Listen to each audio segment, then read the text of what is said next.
Halo semuanya, perkenalkan nama aku Putri Angelina dengan NIM belakang 003 dari Rombel K2A.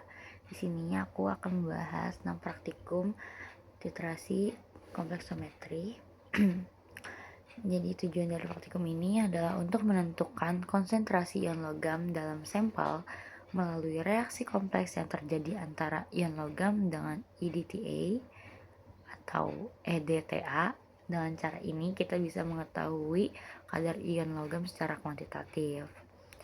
Ada juga dasar teori dari praktikum ini. Yang pertama, prinsip reaksi kompleksometri menggunakan EDTA. EDTA atau EDTA ini singkatan dari ethylene diamine tetraacetic acid.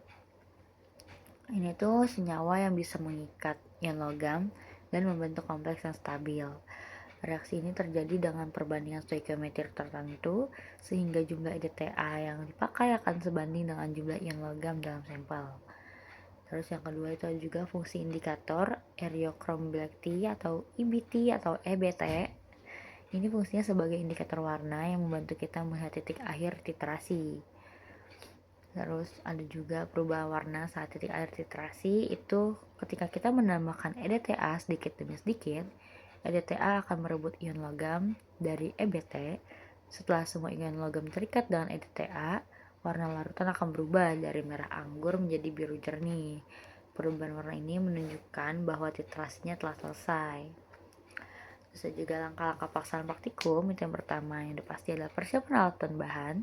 Itu ada buret, pipet tetes, gelas kimia, penganduk magnetik, terus juga EDTA standar, larutan sampel, terus juga indikator EBT dan lain sebagainya.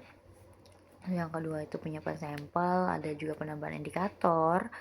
Yang keempat itu literasi dengan larutan EDTA. Yang terakhir itu pencatatan data. Ini tuh kita mencatat volume EDTA yang digunakan sampai larutan berubah menjadi biru jernih. Terus lanjut ke analisis data.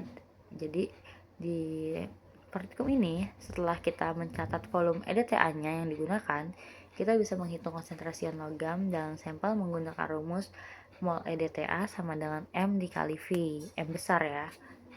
Nah, ini contoh, misal kita mentitrasi 25 ml larutan sampel dengan larutan EDTA 0,01 M dan volume EDTA yang diperlukan adalah 20 ml.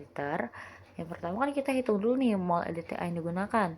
Mol EDTA sama dengan 0,01 dikali 0,020. Itu hasilnya 0,0002 mol. Terus karena reaksi antara ion logam dan EDTA adalah 1:1, maka mol ion logamnya tetap sama kayak mol EDTA yaitu 0,0002 mol. Terus yang ketiga itu kita hitung konsentrasi ion logam dalam sampel. Itu rumusnya, cara hitungnya adalah konsentrasi sama dengan 0,0002 dibagi 0,025. Itu hasilnya 0,08 M. Jadi konsentrasi ion logam dalam sampel adalah 0,008 M.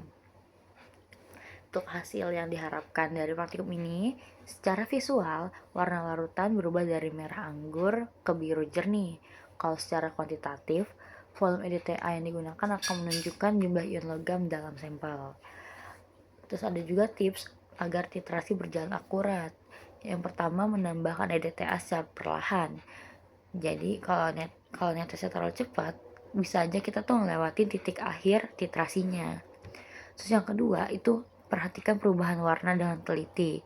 Warna merah anggun itu bakal perlahan memudar sebelum berubah jadi biru. Jadi jangan sampai kelewatan. Terus yang ketiga itu gunakan alat ukur yang terkalibrasi biar hitungannya atau hasilnya tuh lebih akurat.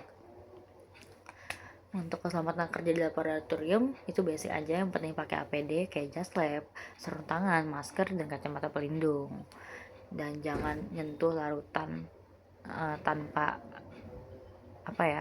pokoknya jangan kena sama kulit gitu loh larutannya karena bahaya.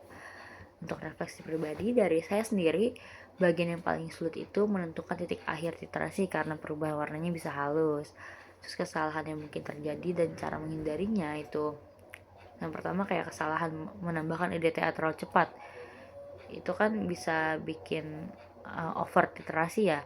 Nah, solusinya kan tambahin perlahan sambil mengamati warna. Terus mungkin bisa juga kesalahan yang kedua tuh kayak buret, bocor, atau alat yang gak akurat. Itu solusinya memastikan alat dalam kondisi baik sebelum praktikum atau dikalibrasi dulu biar akurat hasilnya. Terus manfaat dari praktikum ini, metode kompleksometri ini sangat berguna dalam industri dan laboratorium untuk menentukan kadar ion logam dalam air, makanan, dan obat-obatan. Nah, tadi itu penjelasan tentang titrasi kompleksometri. Terima kasih.